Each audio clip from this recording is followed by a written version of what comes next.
here is the vertical chart that shows us what has happened since this is through yesterday's close. So bind climax, automatic reaction, secondary test, and then an upthrusting, local upthrust of that secondary test, and then a complete just, turn down.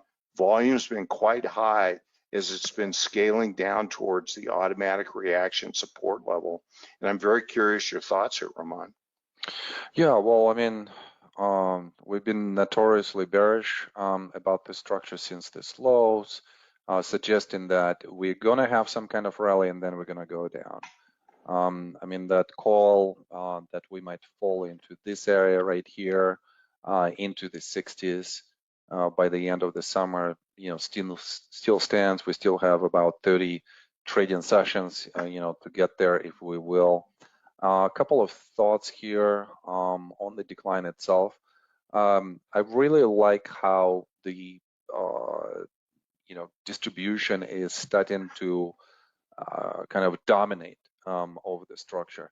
It first dominated in this area right here. So climactic run was stopped. So you have to think about what are the reasons why the stopping action has occurred.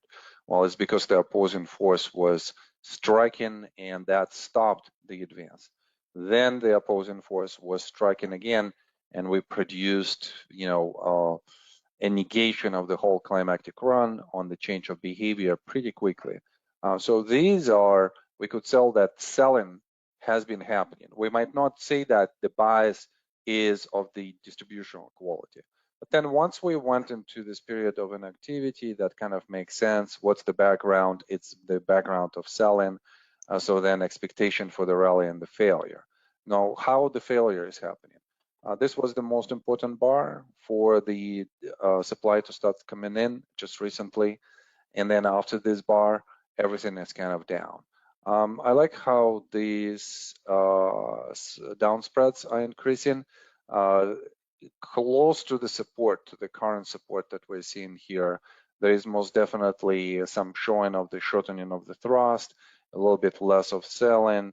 So therefore, there might be an attempt to rally here. This is a logical place for the rally to occur, and we'll have to see. Maybe we're in some kind of like smaller trading range. If it fails right away, let's say like it fails to 80, this is even worse. Then we would be thinking that this is our first leg to the downside. This is redistribution of the downslope in structure. And then if we go down 1-to-1, kind of like in this way, we could literally quickly hit, this demand line into the 80s, and this could become a major sign of weakness. After that, anticipation of some kind of last point of supply, and then continuation to the downside, to 60.